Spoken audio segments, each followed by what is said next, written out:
great. That's great. Yeah, no worries. If somebody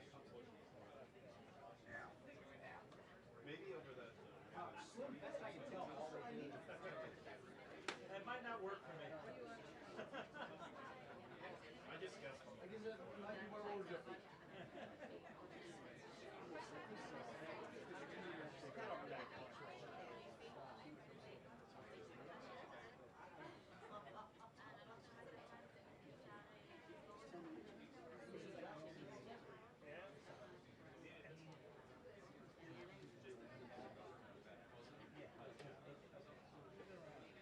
I think the only reason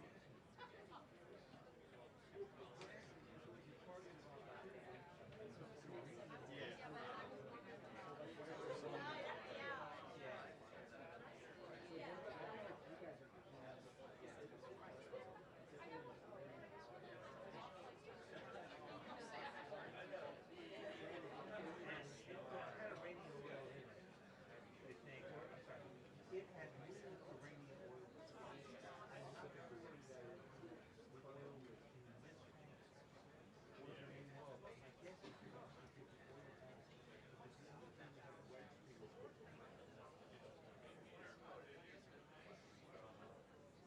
Well, I mean, you can pump the oil out. Yeah. Yeah.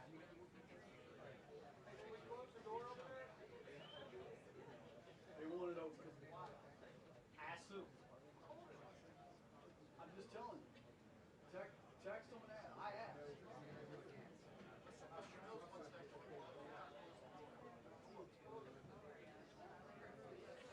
Just give him some hand warmers.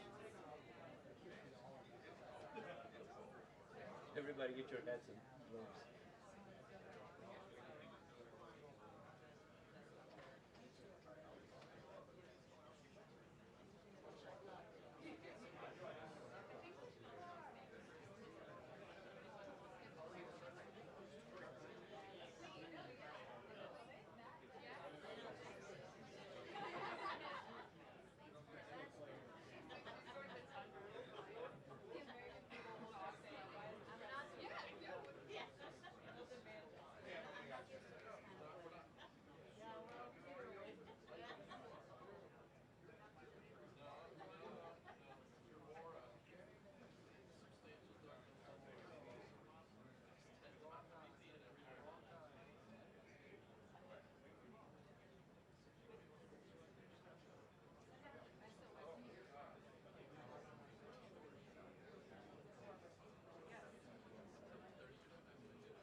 So I just sent you another one showing White House logos. Double check. My camera says that's Caroline. That's the caption that I have. Double check. See all this footage of Evan looking out the window. This does not make any sense.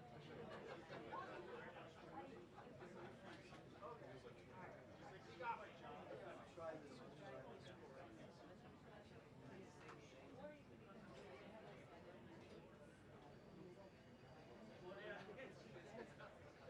Yeah, I know. I did too. I'm like, Just sensual water. It's gone. It's good to stand up and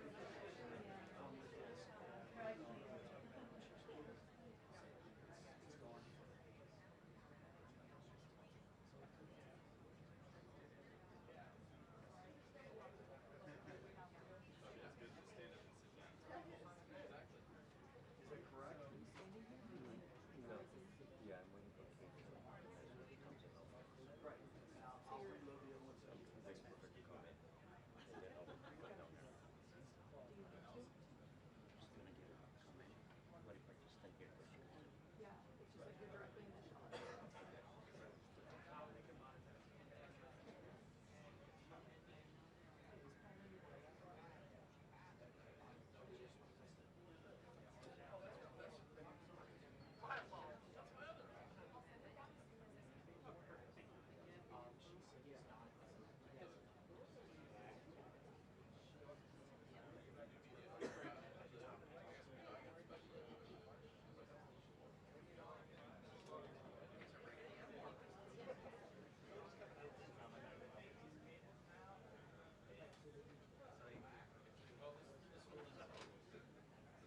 Sim one more, just like the sign on the hood.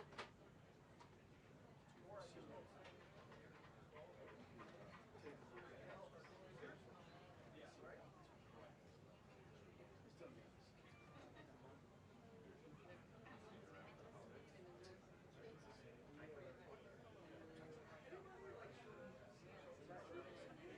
It's the same caption.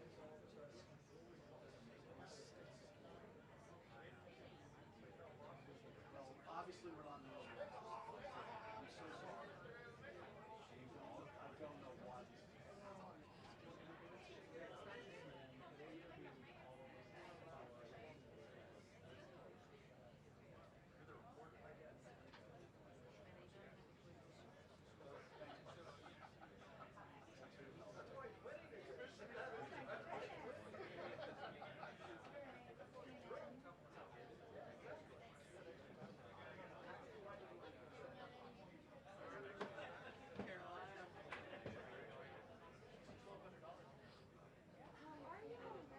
I hear I'm gonna see you.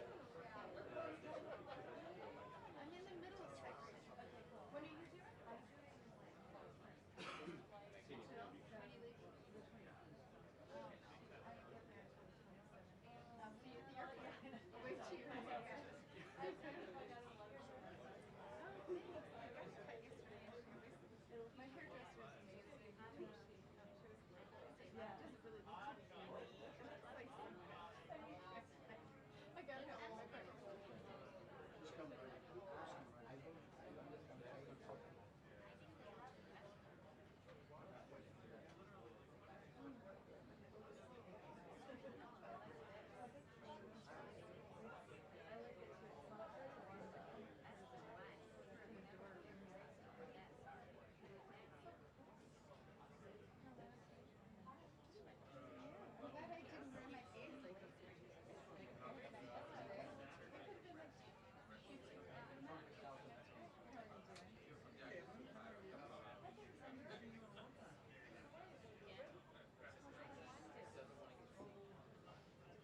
I'm glad I didn't wear my face like this. I get it about twice a year. Twice a year. So I gotta get there. That's right. Anchors, I find that's interesting when shooting boats with no authority. The tanker you can at least put together. Yeah, I don't. I mean, it's there. Part of 2 years ago. Those two weeks was national security strategy week, and we only had 4 stories interpreted. Only the airline. How many thousands? I saw CNN I did something on Jake's show on Friday afternoon, and then that was like the last I heard from them. Don't blame them.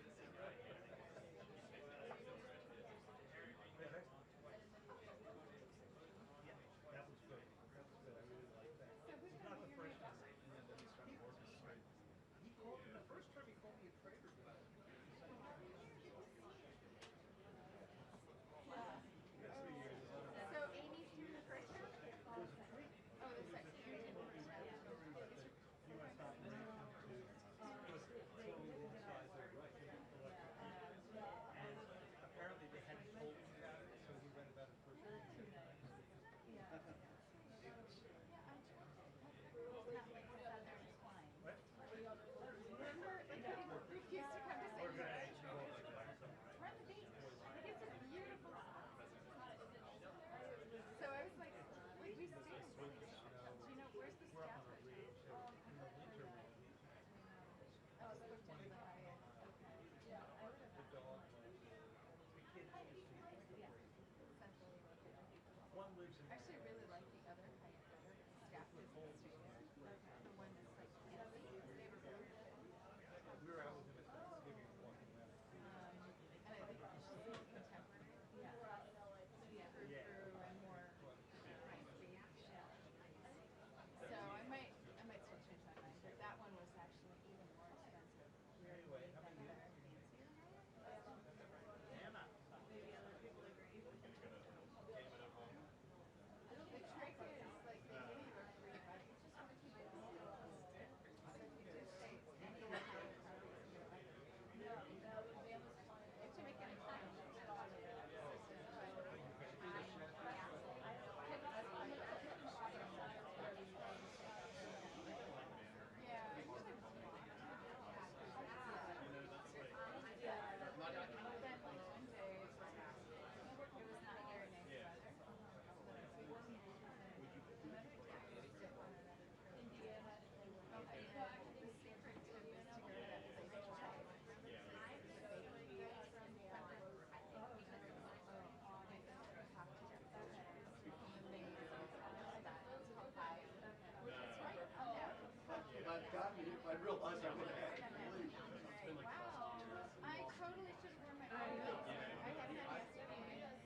Yes, and this will be a very quick hit because we said Caroline will come out very quickly, but we do expect to hear some more details about this one right here.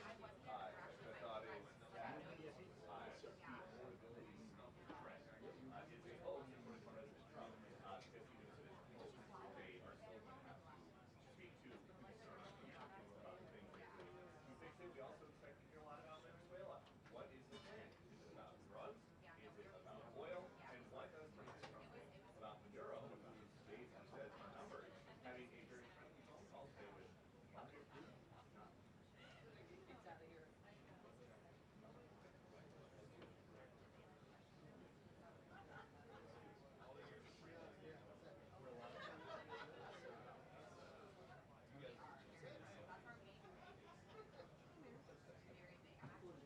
Yes, especially if you consider the possibility, and we don't know if it's a possibility, but that if Vladimir Putin is sympathetic enough to the Venezuelans, they can start parking Russian military hardware in our neck of the woods in this continent. Nobody here wants that.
Oh, Hello, everybody. Good afternoon. Hello. Some new faces in here today. As we approach the end of the year, it is a great time to reflect on how much progress our country has made under President Trump's bold leadership. Given the complete mess that President Trump inherited from Joe Biden and radical left Democrats in Congress, what this administration has accomplished since January 20th has been nothing short of remarkable. While most politicians promise big on the campaign trail and break those promises once they get into office, President Trump promised big and has delivered even bigger. On the economic front, after inheriting the worst inflation crisis in over 4 decades, President Trump's pro-growth policies are making tremendous progress to make America affordable again. Under the painful Biden years, inflation reached a record high 9% and devoured Americans' purchasing power. In President Trump's term thus far, inflation has dropped to an average of just 2.7%, marking critical progress. The Trump administration is working hard every single day to bring down the cost of living through bigger paychecks and lower prices. Real wages are finally on the rise again and on pace to increase to roughly $1,200 for the average American worker this year. To put that into perspective, real wages declined by almost $3,000 under the Biden administration. That means Americans right now are on track already to make up 1/3 of the $3,000 in lost wages under Joe Biden. There's much work to do, but this has already been significant progress. President Trump has also delivered resoundingly on his promise to end Joe Biden's insane war on American energy and make sure our country has reliable and affordable energy produced right here at home. As a result, the nationwide average for regular gas just fell to its lowest level in nearly 5 years. According to data from Gas Buddy released on Monday, average gas prices have now dipped below $3 per gallon in 37 states, below $2.75 per gallon in 22 states, and below $2.50 per gallon in 5 states. Just a few years ago, we saw record high price gas of nearly $5 per gallon. American families faced constant pain at the pump, and those costs caused the price of everything else to go up as well. In fact, the average cost for a gallon of regular gas in the country was the most expensive price during a presidential term in U.S. history under Biden's disastrous leadership, even with them recklessly draining our strategic reserves to try and artificially decrease prices. But thanks to President Trump, those days are long behind us. In the months ahead, Americans can expect prices to fall even further. We know that when gas gets cheaper, everything else gets cheaper too, and that's what this president is focusing on. Americans can also expect another boost to their bank accounts in the months ahead, as 2026 tax refund season is upon us after the holidays, and it's projected to be the largest ever thanks to President Trump's passage of the One Big Beautiful Bill. According to recent analysis from Piper Sandler, when Americans file their taxes early next year, their refunds could be about 1/3 larger than usual, or roughly an extra $1,000 per filer. That is money straight into the pockets of the American people. It's only because of President Trump and Republicans' leadership that Americans will now pay no tax on tips, overtime, and Social Security. President Trump and Republicans believe hardworking Americans deserve to keep more of their hard-earned money, but Democrats, on the other hand, every single one of them, voted against these massive tax cuts. So remember that the next time Democrats try to talk about affordability. Democrats don't have a single clue about how to make America more affordable. They just spent the last 4 years creating the very affordability crisis that President Trump is fixing right now. And if given the chance of power ever again, the Democrats will implement those same policies and jack inflation right back up to where it was. Finally, at the border, President Trump has restored America's sovereignty and made our country safe again. This is the single greatest and fastest national security victory in modern American history, and it's not even close. The latest preliminary numbers released from the month of November show we have the most secure border in our nation's history. This is a remarkable achievement. November encounters came in even lower than the previous historic low in October, if you can believe it. There were only 30,367 total encounters nationwide. That's lower than the previous record set in October. And for the 7th consecutive month, U.S. Border Patrol released 0 illegal aliens into the United States. Let me repeat, 7 months of 0 illegal aliens being released into our country. This is a historic achievement, and it's one that every law-abiding American citizen should be grateful for. At this point, in 10 months under President Trump's unmatched leadership, we've seen less apprehensions overall than we saw in just 1 month under Joe Biden. Again, let me repeat, in 10 months under President Trump, we've seen less apprehensions at the southern border than we saw in 1 month under the previous president. Again, remarkable results. All in all, the economy is back on track and ready to boom over the next 3 years. Biden's inflation crisis is over. Prices are coming down. Wages are rising. The border is fully secure, and America's best days are to come. President Trump has kept his word and delivered for the American people over the past year, and he will not stop fighting, as you heard from him directly this week, until our country and every state in this country is better than ever before. So with that, I will take your questions today. I know there's a lot of news. We'll start with our new media seat. Mr. Bowling, it's great to see you here. He's of Real America's Voice. He's also the host of Edge, his interview and commentary podcast. Please, Eric, why don't you kick us off? Caroline, thank you very much for this and inviting me to the new media seat. As you point out, affordability crisis, it strikes me energy prices have been coming down aggressively since President Trump's second term, approaching $55 a barrel for oil, gasoline, as you point out, under $3 a barrel nationally, first time in 5 years. By the way, that $55 barrel oil is about half of the peak under the last 4 years of the last administration, half the price. Wholesale prices come down, yet affordability crisis, a lot of the folks in this room, a lot of legacy media, some of the people in the front row, seem to want to call this an affordability crisis right now, forgetting the fact that over the last 4 years prior, we hit 9% inflation, wages, as you point out, were stagnant at best, sometimes had dipped. That's a real affordability crisis there, but they weren't really calling it that then.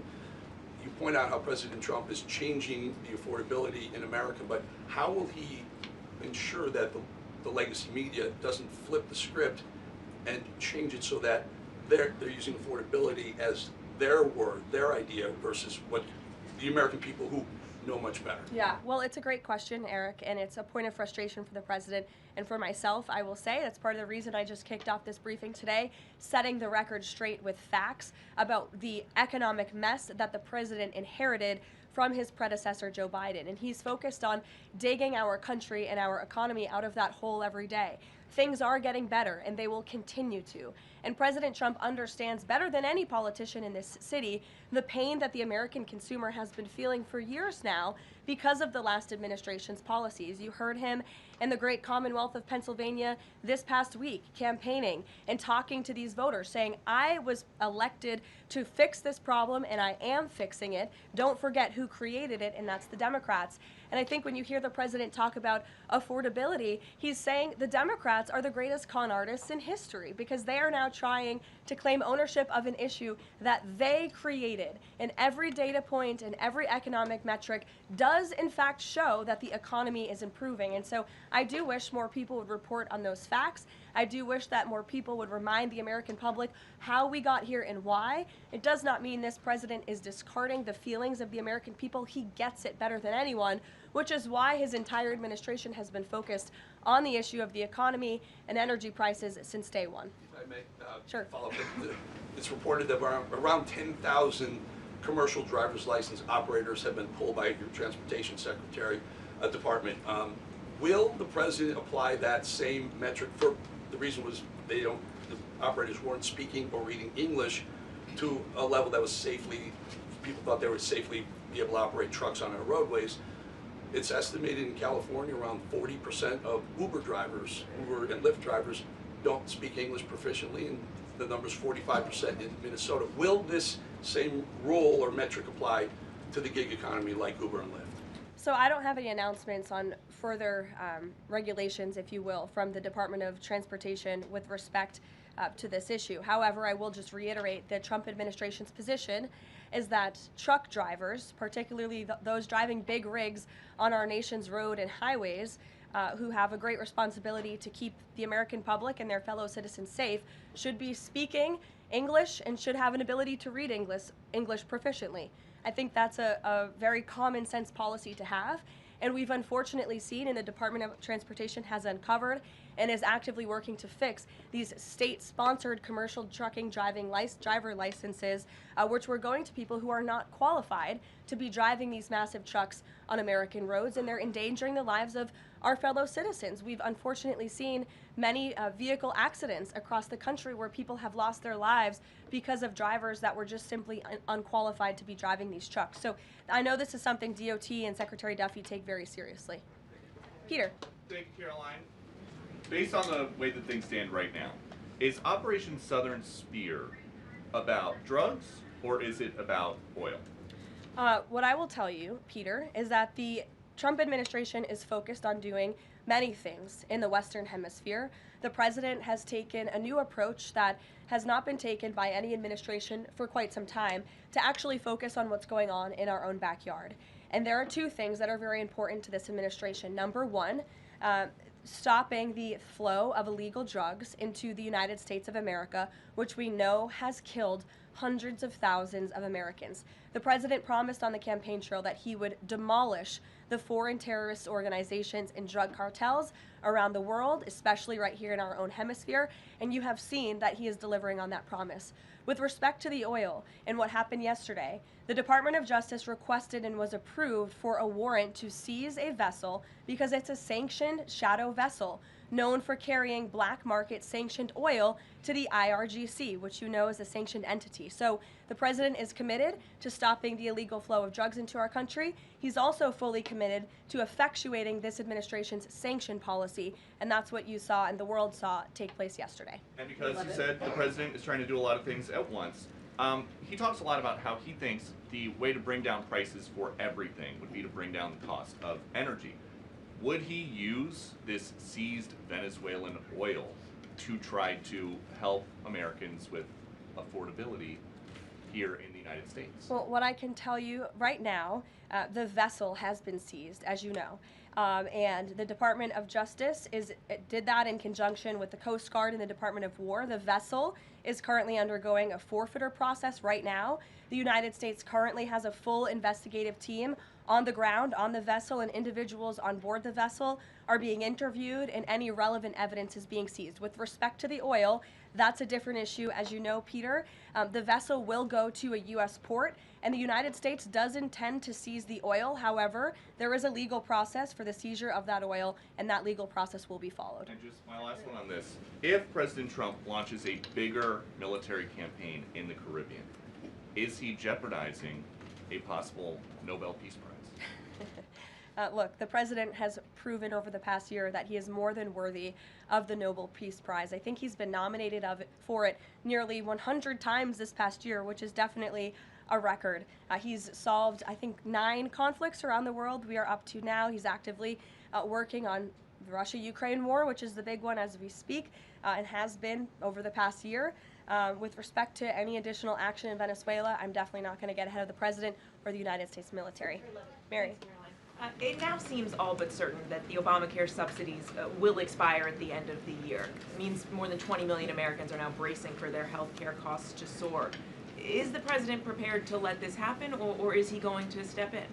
The president is prepared to take action on health care, and he wants Republicans on the Hill to do the same. As you have seen, Senate Republicans put forth their own legislation earlier this week. As for the subsidies that are set to expire, I would like to remind you and everybody at home why this is on the brink of happening. Democrats wrote Obamacare. They passed it without a single Republican vote, and then they ballooned it with these expensive COVID subsidies that completely distorted the health insurance market. And then they doubled down, extending those subsidies and setting their own expiration date right now in 2025, which the administration is obviously well aware of, and we are working, the president is working with his healthcare policy team here at the White House, as well as Republicans on Capitol Hill, to find a solution. You said he's working to find a solution. He wants to see a solution to lower health care costs. He does. But these subsidies are expiring at the end of the year. So what is the plan, and what is he going to do to put this in place in the next 2-3 weeks? You'll hear more from the president and from the White House on that very soon. As for wanting a solution to lower healthcare costs, I'm glad you said it, because the president is doing just that. He has made unprecedented progress towards lowering healthcare costs in this country and drug prices. He's secured numerous most favored nation drug price deals, with many more to come. As you know, the One Big Beautiful Bill, the working family tax cut, significantly expanded access to health savings accounts for those on Obamacare. Again, a Democrat written program and approved program, which has led to higher healthcare costs in this country. So it goes back to the issue of affordability. Democrats are now pretending they want a solution to this issue, but they created the problem. The president and Republicans are currently coming up with creative solutions and ideas to lower healthcare costs for the American people, and you'll continue to hear more from them on that. Before these subsidies expire? I just said you're going to continue to hear more from the president and Republicans on this issue, I'm sure. Sure, Bloomberg, go ahead. Thanks, Caroline. The president said he was going to be holding a call with the leaders of Thailand and Cambodia. Have those calls taken place? Is there a readout you can share? The president has not yet engaged in those calls, and when he does, I'm sure you'll hear from him directly, as you always do, after foreign leader calls or from somebody here at the White House. I do know, with respect to the conflict in the peace deal in Thailand and Cambodia and some of the conflicts you've seen arise, reports of that in the press over the past couple of days. The president addressed it in Pennsylvania. The administration is obviously tracking this at the highest levels and is very much engaged. I spoke with Secretary Rubio about it this morning. And will senior U.S. officials be meeting Saturday with European and Ukrainian officials to discuss the peace plan? Look, the United States and the Trump administration continues to be very much engaged in trying to bring the Russia-Ukraine war to an end. The president had a call with Europeans yesterday.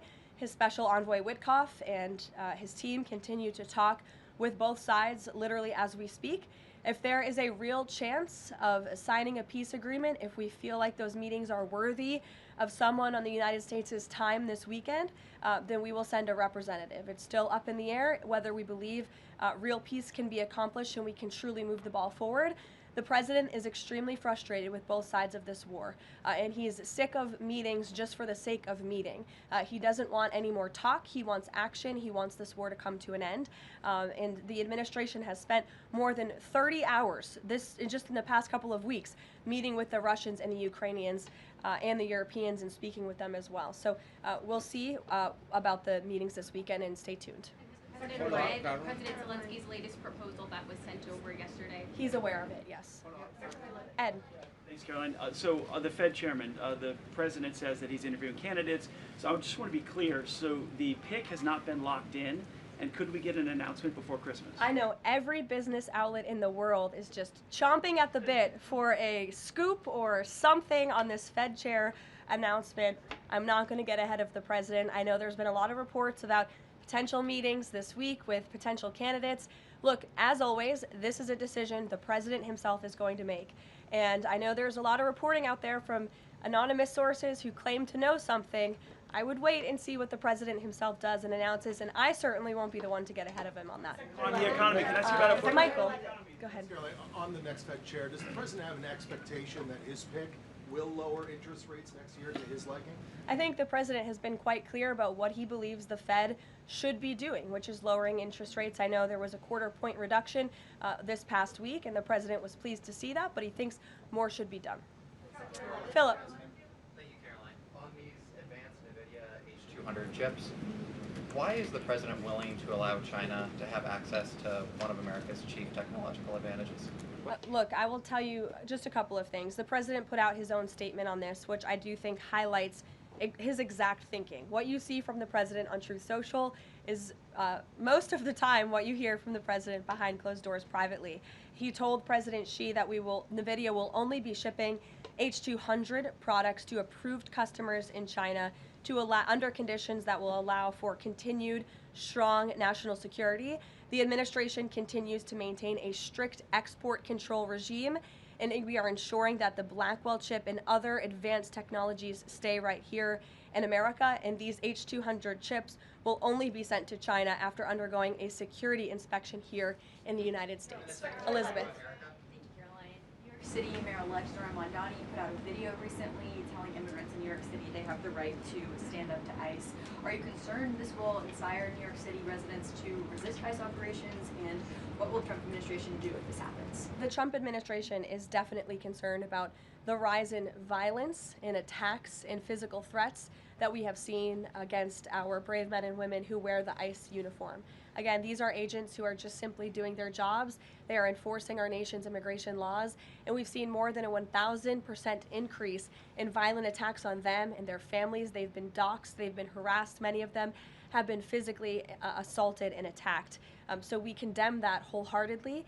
I know the administration has done a lot to protect our ICE agents, and the president stands firmly behind them in conducting these enforcement operations. And there's a lot of talk from Democrat politicians in New York, but the Trump administration will continue to do our jobs in every state, and that's to remove illegal aliens and public safety threats from American communities. Sure. Thank you. I'll go to the gentleman who's very eager, and then to you. Thank you so much. Obviously, Jasmine Crockett, who the president has openly criticized, just entered Texas' Senate race. I asked Mike Johnson, who said that Texas largely supports the president. Crockett, on the other hand, says that Trump is an example of extremism. She says that her support is a referendum on Trump. I'm curious to get your thoughts on this. And has Trump made any statements since she's announced her candidacy? Not to my knowledge, as you know, from the White House podium, as a government employee, I'm not privy to comment on future elections, but I do think the president has made his thoughts on Ms. Crockett quite clear, and I do believe he thinks she is wholly unqualified for the office that she is seeking. Joey. Yeah, thanks, Caroline. A federal judge today ordered the immediate release of Kilmar Abrego Garcia from ICE detention. Does the White House have a response to that, and does the administration plan to appeal that decision? Absolutely. The White House, the administration, opposed this activism from a judge who is really acting as a judicial activist, which we've unfortunately seen in many cases across the country. Abrego Garcia is present in our country illegally. He is a proven human trafficker. He is a proven gang member. The administration has evidence of that. And as you saw from the Department of Homeland Security, they issued a statement saying they'll continue to fight this legal battle in court. Caitlin. Two questions. I have one on Venezuela to follow up, but first on affordability, since we were talking about the economy at the beginning. If the economy is as strong as the president has said it is, then why is he telling parents 2 weeks before Christmas that they should only buy 2 or 3 dolls for their children? Look, what the president is saying is that if we want products made right here in America, if we want them to be made from American small businesses, which is a large part of the reason the president has effectively implemented tariffs, then we're going to have better quality products right here in the United States. Maybe you'll pay $1 or $2 more, but you will get better quality and you'll be supporting your fellow Americans by buying American, and that's what the president was saying. Again, with respect to affordability, every economic metric, Caitlin, and I wish you would report more on it, does in fact show that the economy is getting better and brighter than where it was under the previous administration. I will repeat, inflation as measured by the overall CPI has slowed to an average 2.5% pace. Real wages are increasing, roughly $1,200 for the average worker. Gas prices are down in almost every single state across the country. Again, in 22 states, it's below $275. You look at the tax cuts, those are going to go into effect next year. So the best is yet to come. The president is digging our country out of the economic hole that the previous administration put us in, and that's what he's talking about. It was a year ago, as you know, and grocery prices have been up. So we've covered the economy, but there's mixed signals in terms of what that looks like. But on inflation is down from where it was. As measured by the overall CPI, it has slowed to an average 2.5% pace. This is down from what the president inherited. The president inherited 2.9% in January. Today it's at about 2.5%. So we're trending in the right direction with more to come. And I would remind you, when President Trump left office in his first term, inflation was 1.7%. And the previous administration jacked it up to a record high 9%. So again, in 10 months, the president has clawed us out of this hole. He's kept it low at 2.5%, and we believe that number is going to continue to decline, especially as energy and oil prices continue to decline as well. It wasn't high under Biden. They're just saying it's not. Well, nobody reported on it being high under Biden. My predecessor was standing at this podium, but now you want to ask me a lot of questions about it, which I'm happy to answer. But I will just add, there's a lot more scrutiny on this issue from this press corps than there was. Well, and the previous administration said that too. My predecessor stood up at this podium and she said inflation doesn't exist. She said the border was secure, and people like you just took her at her word, and those were two utter lies. Everything I'm telling you is the truth, backed by real factual data, and you just don't want to report on it because you want to push untrue narratives about the president. Go ahead. I'm not going to take your follow-up. Go ahead. Is the White House optimistic about the upcoming redistricting vote in Indiana, and what happens if it fails? We'll see how the vote plays out. That's a political matter and, frankly, a legal one, and I won't comment on it here. Brian. Thank you, Caroline. I'm going to go back to the Fed. I have 2 topics I just want to address with you. The first one on the Fed. The president did say yesterday that he was meeting with Kevin Warsh. This is your favorite story in the world, Brian. It is our favorite story. The president said yesterday he was meeting with Kevin Warsh to talk about the Fed chair, interview for a Fed chair role. Can you just say how that interview went with him? I won't comment on private meetings without the president's approval to do so. And the second thing is on the Netflix Warner Brothers deal. The president did address this also yesterday. He said that he believes that the sale of CNN should be attached to that deal with Netflix or with Paramount, if anything happens down the road with them.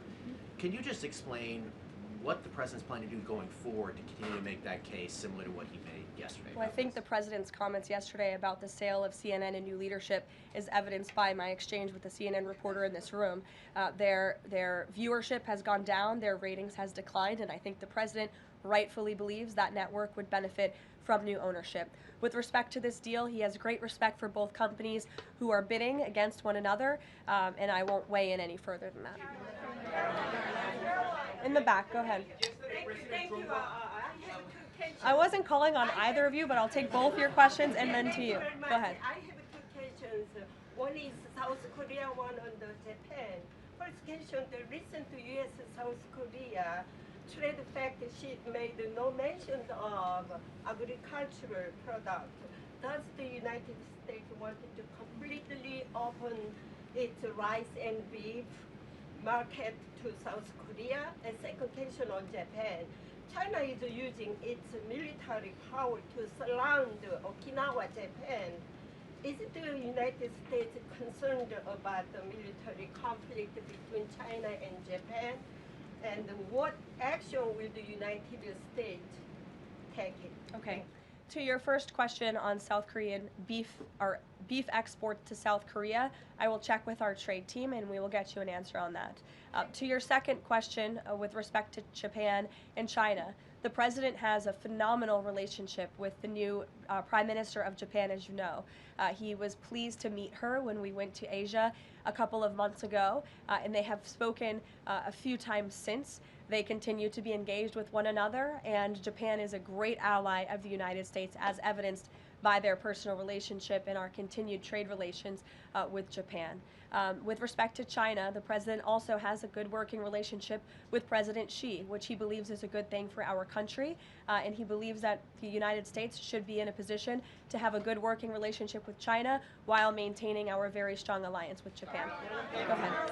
Yesterday, President Trump was speaking about drug production in Colombia. He said that the president of Colombia better wise up or he's gonna be next.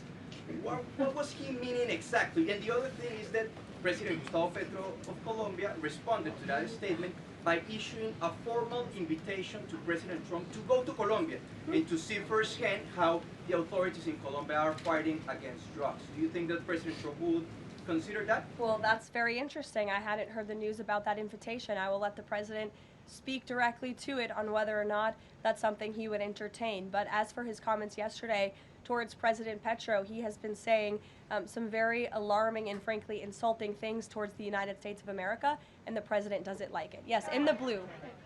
Karoline? Yes, go ahead. Thank you. The president's been spotted out and about a number of times with bandages on his hands. Could you please explain what that is about? Secondly, he noted on True Social the other day that he had aced 3 cognitive tests. Could you please clarify when those tests took place? I can do that at a later date. I obviously don't have that in front of me. The president has spoken about that quite extensively throughout the years. As for the bandages on the hand, we've also given you an explanation for that in the past. The president is literally constantly shaking hands. The Oval Office is like Grand Central Terminal. He is meeting with more people than any of you even know about on a daily basis. He's also on a daily aspirin regimen, which is something his physical examinations has said in the past as well, which can contribute to that bruising that you see. Sure. Thank you, Caroline. Back to that oil tanker, just want to know, was this a one-off, or is it safe to say the administration is taking a more active look at the oil industry in Venezuela, whether targeting other oil ships or perhaps Venezuelan oil production facilities in Venezuela? Well, I won't broadcast any future actions from the administration, but I will just reiterate that the Trump administration is executing on the president's sanction policies and the sanction policies of the United States, and we're not going to stand by and watch sanctioned vessels sail the seas with black market oil, the proceeds of which will fuel narco-terrorism of rogue and illegitimate regimes around the world. Andrew? Thank you, Caroline. 2 for you. First, when the president announced the farm relief program the other day, Secretary Rollins afterwards, right out there, told us that the program would be paid for by the Commodity Credit Corporation, an existing program. The president keeps saying that it's being paid for by tariff revenue. Why does he keep saying that if the secretary who's running the program says that's not the case? And also about his doll comments from the other night. The president's a billionaire. He's probably the wealthiest person to ever serve as president. Is it a good look for him to be telling parents, oh, you should only buy, $2 or $3 for your kids, when he's one of the wealthiest people in the country running the government? Do you think the people in that room in Pennsylvania who the president was speaking to don't know the president's a billionaire? I think that's a very well-established fact, and actually I think it's one of the many reasons they re-elected him back to this office, because he's a businessman who understands the economy and knows how to fix it, and he's doing it right now just like he did in his first term. Sure, go ahead. To the gentleman behind you, Andrew, yes, go ahead. Go ahead. Thank you, Caroline. On Gaza, we heard the president say yesterday that the Board of Peace members are going to be announced early next year. What is the administration doing to move the parties in the region closer toward phase 2 of his peace plan for Gaza? Sure. Well, first of all, I would be remiss if I didn't highlight what a success it is that 10 months into the president's administration, you're asking me about a peace plan in Gaza, because that's a legitimate reality on the ground right now in the region, and it's only because of this president's leadership that was able to take place, that all the living hostages were returned, all but one body of the deceased hostages has been returned, and we're still, of course, working on the last one. As for this next phase of the peace process, there is a lot of quiet planning that's going on behind the scenes right now for phase 2 of the peace deal, and when the United States is ready to make those announcements public on the Board of Peace, the ISF, and the Palestinian technocratic government, we will be making those announcements at the appropriate time. But the reason that the negotiators and the teams on the ground have been rather quiet about this is because I spoke with them this morning. They are trying to be deliberate and thoughtful about this.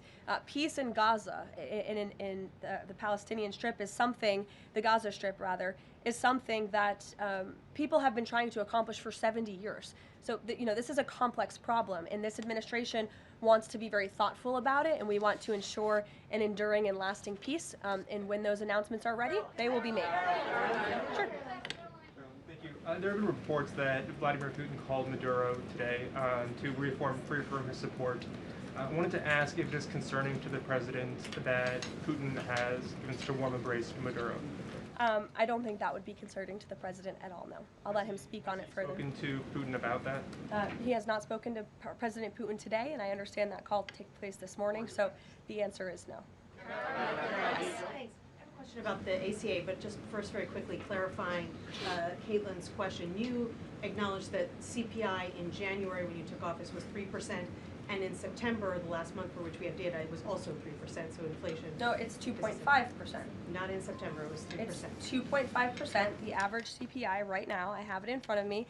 In President Trump's first 8 months in office, inflation as measured by the overall consumer price index has slowed to a 2.5 average pace. This is down from the 2.9% inherited in January. So January is 1 month. Kelly, in the back. Okay, can I ask you about the ACA really quickly? There are a number of plans that are floating around on the Hill right now having to do with these premium subsidies that are about to expire. Which plan does the White House support?